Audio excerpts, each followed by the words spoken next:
Hello, my name is Farida Tcherkassova, and I am one of the professors at the Russian Studies Department. Here at the department, we teach various levels of Russian language courses, as well as courses on Russian literature, film, and culture. We also have an absolutely incredible study abroad program, which is located in St. Petersburg. My presentation today is a brief introduction to the course that I will be teaching during the spring semester of this academic year. The course is titled Women in Russian Arts. And let me share the screen. Okay, yeah, oh no, so it's called Women in Russian Arts. In this course, we will discuss major works by Russian women prose writers, playwrights, poets, journalists, artists, and film directors in the context of their lives and the history of Russian culture from the 18th century through modern time. All the women whom we study in this course are from different ages, backgrounds, and even from different nationalities. Among these women, we'll find a monarch like Catherine II, an officer like Nadezhda Durova, a professional revolutionary and diplomat like Alexandra Kollontai, a Nobel Prize laureate like Svetlana Alexievich, and many other really great personalities. Our today's protagonist is Catherine II, who left a very significant footprint in Russian history, culture, and even Russian literature. She was a strong and independent individual, very ambitious, with unbending will, determination, and dedication to her vocation. Catherine was one of the most powerful and successful rulers on the Russian throne. During her reign, Russia expanded geographically and became a European power. The time of her reign is considered to be Russia's golden age. The scale of her accomplishments is really enormous, and in this context, she can be seen as a true successor of Peter the Great's initiatives. One of the greatest Russian poets, Alexander Sergeyevich Pushkin, speaking about Peter the Great, calls him an eternal worker on the throne. In Russian, it sounds like this: "На троне вечный был работник." So, and these words can be easily applied to Catherine herself. And let me show you this portrait of Peter the Great, who was the first Russian ruler who turned Russia towards Europe and brought the country closer to the West. He reformed every possible sphere of Russian life, and one of his greatest achievements is the city of St. Petersburg, that he began building in 1703. And he built that city, in fact, at the very edge of the empire and on wetland. So absolutely unlikely place. However, already in 1712, he moved his capital from Moscow to St. Petersburg. So he was able to build, in 9 years, he was able to build a great city there. Catherine furthered and developed Peter the Great's policy of modernization and westernization of Russia, as well as education and secularization of Russian society. She also continued building St. Petersburg. Her contribution was huge, and she made a lot to make this city one of the most beautiful cities in the world. And now I would like to show you a few slides with some sites of St. Petersburg. And The row of these buildings that we see at the bank of the Neva River is the famous Hermitage. The Hermitage is one of the greatest and richest art museums in the world. And this museum was found by Catherine the Great. Next slide. So here we can see this is absolutely incredible monument to Peter the Great, and it's called the Bronze Horseman. It was commissioned by Catherine and to Etienne Falconet, and it was opened in 1782. On the pedestal of this monument, there can be found an inscription which says, "To Peter the First from Catherine the Second," and on the stone on this pedestal on both sides, on one side in Russian, on the other side in Latin. First of all, this monument, especially this inscription, indicate that she saw herself as equal to Peter the Great. But on the other hand, it also shows that she knew how to advertise herself. Catherine is one of the 4 powerful women who ruled Russia in the 18th century. Let me show you this slide. And here we can see all these 4 powerful women. Catherine the First was Peter the Great's wife, and she ruled Russia for 2 years after his death. Catherine the First, in fact, she was born Marfa Skavronska, and she, in fact, was a commoner from poor and simple background, but she was able to become first empress of Russia. Anna Ivanovna, next woman, she was Peter the Great's niece, and as you can see, she ruled Russia for 10 years. And now Elizabeth of Russia, and let me show you her portrait. She was a very beautiful woman, and she was Peter the Great's daughter, but she was his daughter out of wedlock. That is, she was born before Marfa and Peter had got married officially. So therefore, she couldn't claim any right to the Russian throne. However, she came to power through a palace coup d'etat in 1741. And this information is important. The Preobrazhensky Regiment of Guards played a leading role in this coup d'etat. And in fact, she also was one of the organizations of this coup d'etat.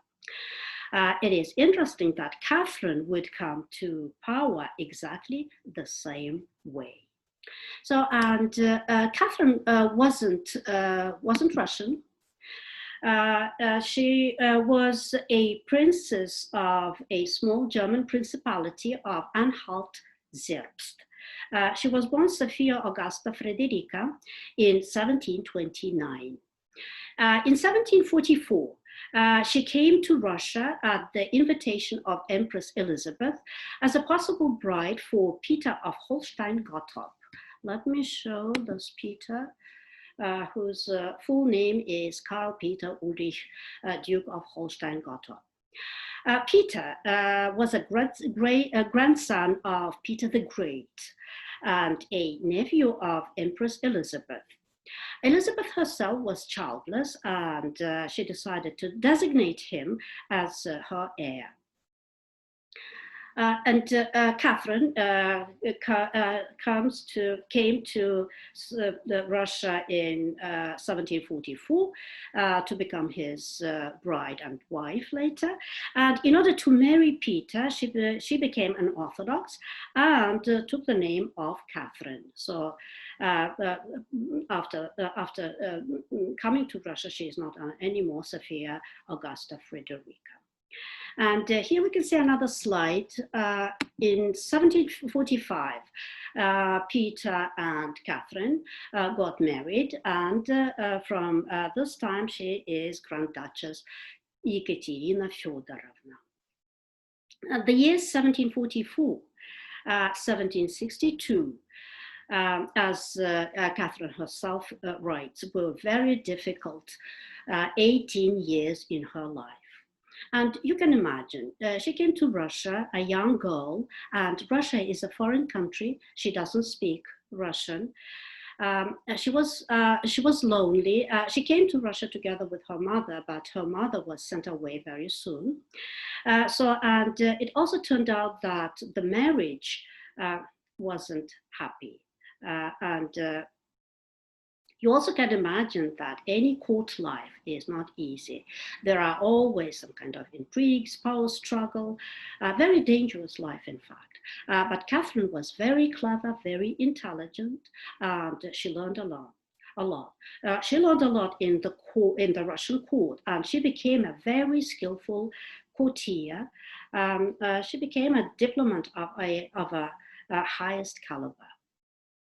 And again, she didn't waste time during these 18 years. She studied Russian and she read a lot. She educated herself.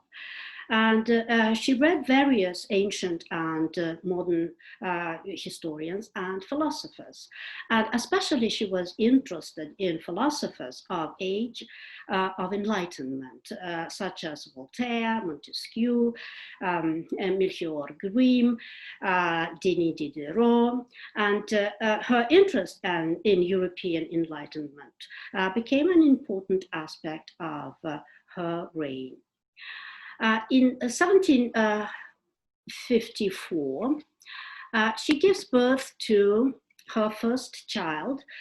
In Russian, his name is Pavel. Here we can see his portrait by great Russian portrait painter Rokotov. And the portrait was made in 1761.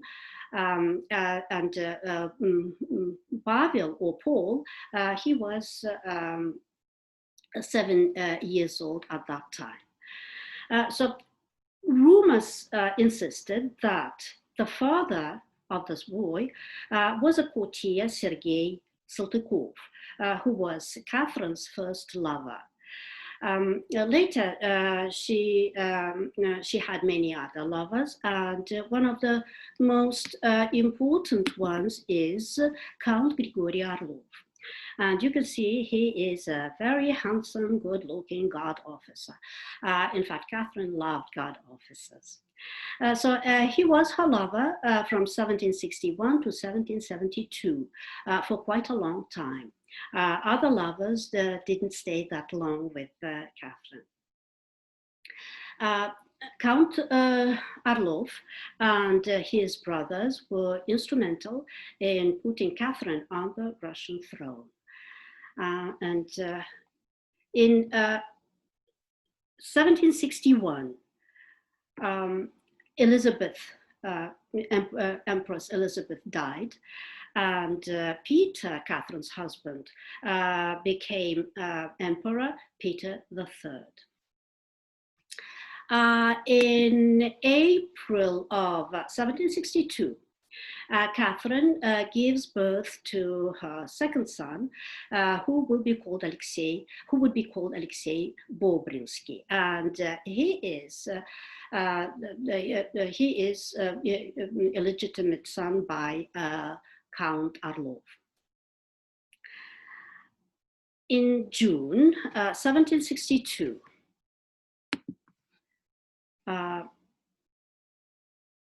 Catherine's husband, Emperor Peter III, was overturned and killed in a palace coup d'etat. And the coup was organized and led by Catherine herself and her lover Grigory Orlov and his brothers.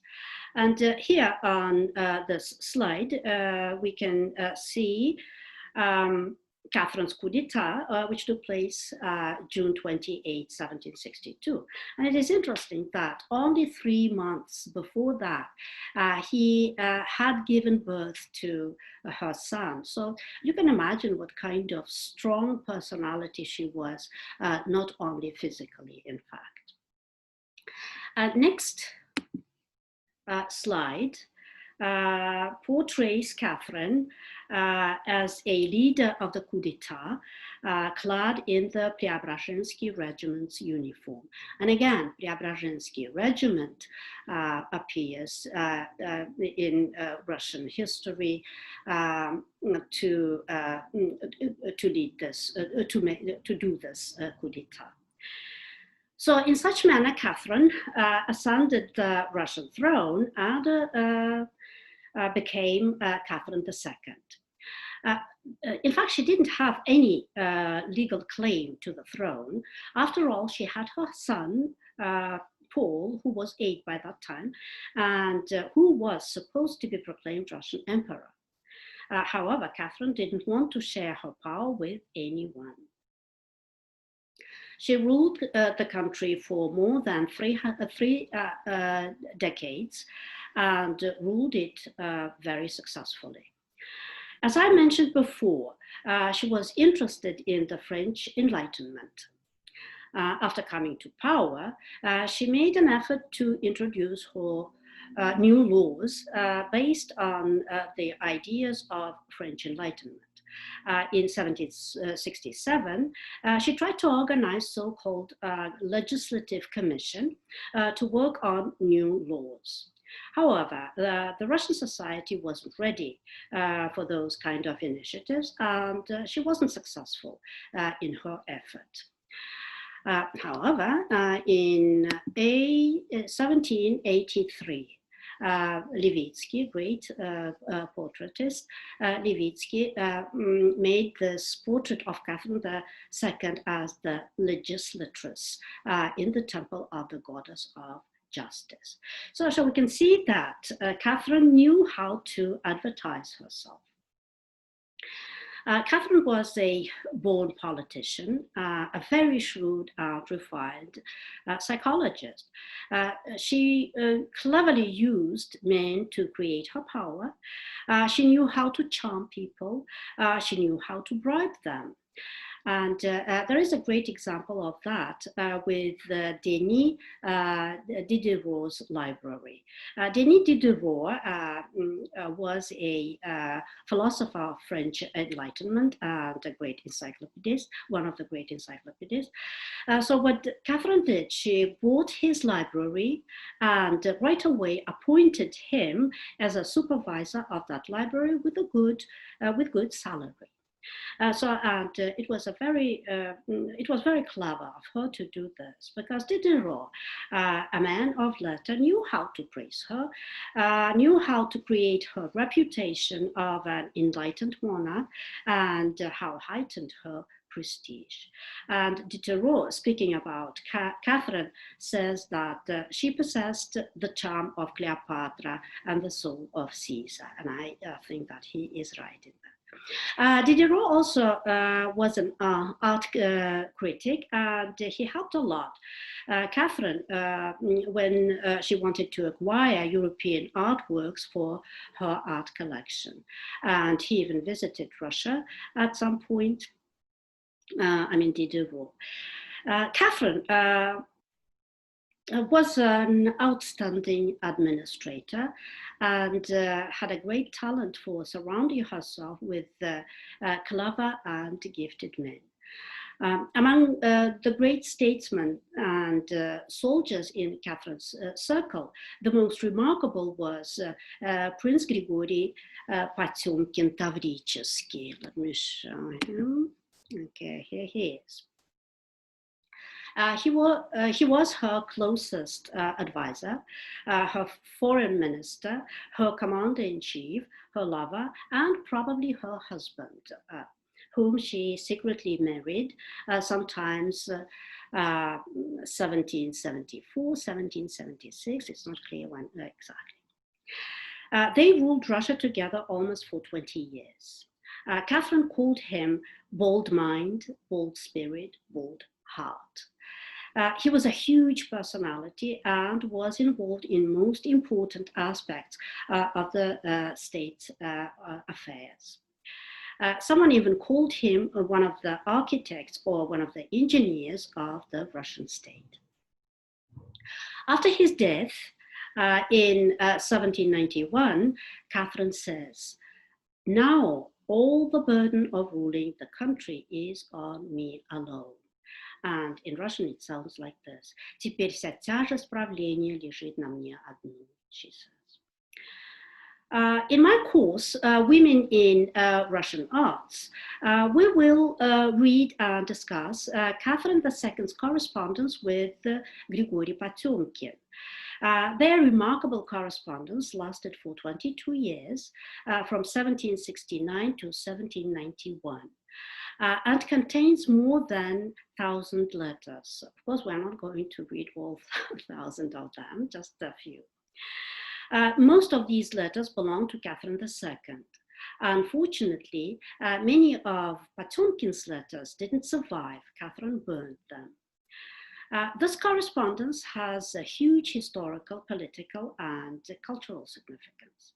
However, from these letters, we also learn a lot about the two great people's passionate love relationship through their own words. Catherine II's correspondence with Potemkin opens the list of works that we will deal with in the course Women in Russian Arts.